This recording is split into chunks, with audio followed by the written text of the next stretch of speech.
Hey savvy people, it's Savvy Nick here, and today we'll be going through how to install a web server locally on your network using CentOS 8. We'll first install a web server and then enable it. After that, we'll change up an index file so we can tell that we've made changes. And finally, we'll bring it up on another computer on the local network. All right, the first thing I want to do is go ahead and start up a terminal here in CentOS 8. And I'm just going to do that by selecting activities and opening one up. It's usually one of the favorites, otherwise you can search for it. All right, let me make this a little bigger so we can see it. And if you're new and stopping by to watch a tutorial today, please take a moment to subscribe below and hit the notification bell for more Linux and programming videos. All right, and the first thing I'm going to do in the terminal is go ahead and install a web server. This is going to be the Apache 2 web server, and the way I'm going to do that is type in sudo dnf install httpd. This will install the Apache 2 web server for us.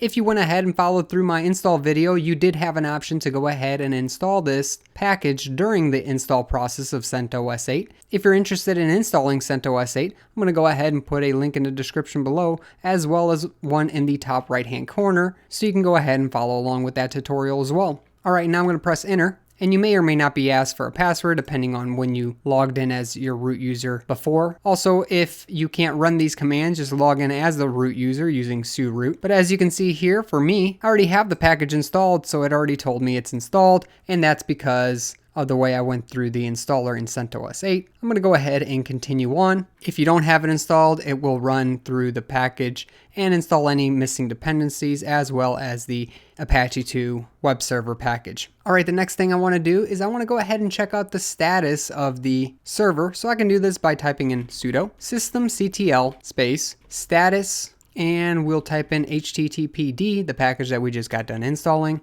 And we can see here that it is here and it's present, but it's disabled and currently inactive. So in order to go ahead and enable the service and start it, we'll have to run a couple commands. So we'll use sudo systemctl enable httpd. This will go ahead and enable the Apache HTTP server daemon. So we're going to go ahead and press enter, and you can see it created a symbolic link now. Next thing we want to do is go ahead and start up the server because it said it was inactive. So right now we enabled it, but it's inactive. So let's go ahead and do that. So we'll do sudo, again, systemctl start, and type in the service, which was httpd. Press that. We won't get a confirmation or anything, but we'll check.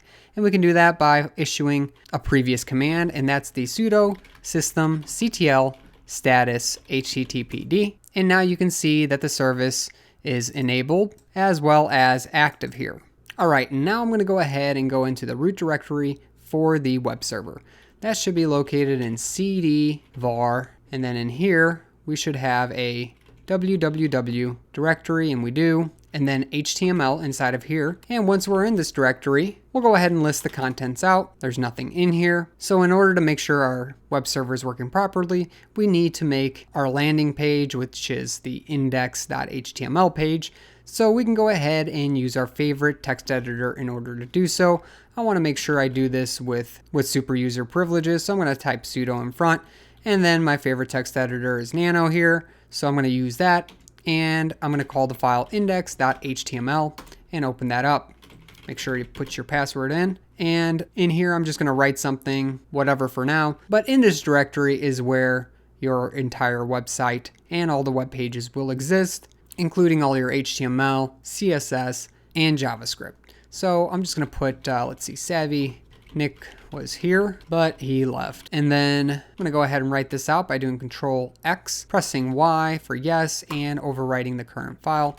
We should have a new file, and we do, index.html. And now locally, we should be able to bring up this web page. So let's go ahead and give it a try. I'm just going to go ahead and launch Firefox real quick just to give this a shot locally on this computer, and then we'll make some adjustments in order to be able to access it from another computer on the local network. In order to check it here, I'm just going to type in a local host, and look at that. Congratulations, you've set up the web server on the local computer now. It says Savvy Nick was here, but he left. So there's now a web server serving on port 80 here locally. But what happens if we try accessing it from another computer on the network? Well, let's first check out one thing, and that's the IP address currently issued for this local computer, because we'll need that in order to access it from another computer on our network. I'm going to type in ifconfig, and this is just an easy way to get your IP address for the server that you're using. Here I have an EMP0S3 adapter with an IP address ending in 116. I'm going to go ahead and remember this full IP address, the 192.168.1.116. I know this is on my network here. Other computers have a similar subnet on my network. So I'm going to go ahead and try accessing this from another computer. Let's give it a try. All right, now I'm here on the Windows side of things, and I'm going to go ahead and try accessing that IP address. And I put the IP address up here, and I'm going to go ahead and press enter. Currently, it doesn't seem like we can reach this computer, but if I bring up a command prompt and I just try pinging it, I'm just going to make sure that I am able to ping the IP address. And it says I'm getting a reply, meaning, yes, this does exist on my network. I'm going to exit out of command prompt and go back to CentOS. All right, and if you made it this far, please hit the like button. It really does help me out. We're almost done here. The last thing we'll need to do, and the reason we can't get to this from outside the server, is because we need to go ahead and enable some firewall rules. CentOS 8 comes standard with a firewall enabled, so we're going to go ahead and have to put in some rules here. So back to the terminal, the first command we want to run is a command that allows us to add in a rule for the HTTP server.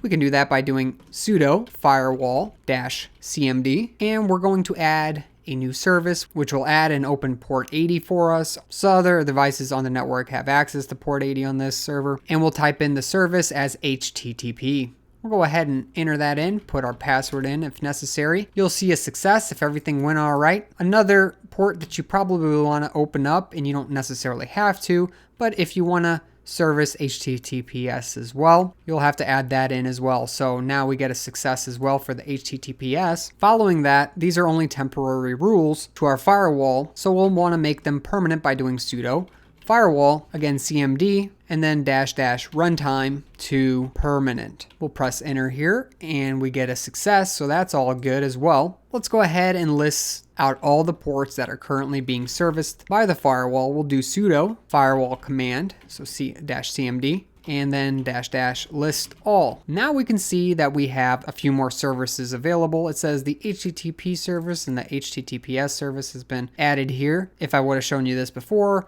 these two would not be present. By default, some services that are enabled are the cockpit, the DHCP version 6 client, and the SSH port 22. All right, now that we have all of these in, I believe we should be good. So let's go ahead and try accessing this one more time from a computer on the local network. All right, and back here on the Windows side of things, I'm going to check if that 192.168.1.116, our CentOS 8 web server, serves other computers on our network with a web page now. I'm going to press enter and look at that.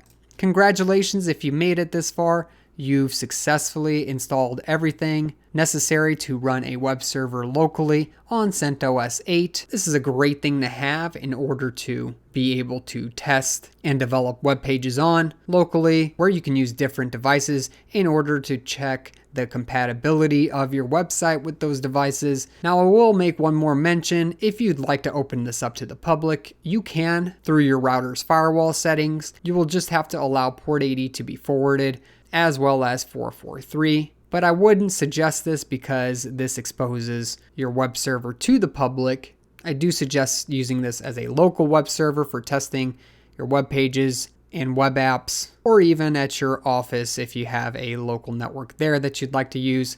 Otherwise, make sure you do your due diligence and check out ways to make your web server secure before opening it up to the public. Well, that's really it for today's video. I hope you enjoyed this tutorial of setting up a web server on CentOS 8. If you have any questions, comments, or suggestions, please post them in the comments section below. Also, make sure to subscribe for future videos and make sure to like the video. Thanks for watching.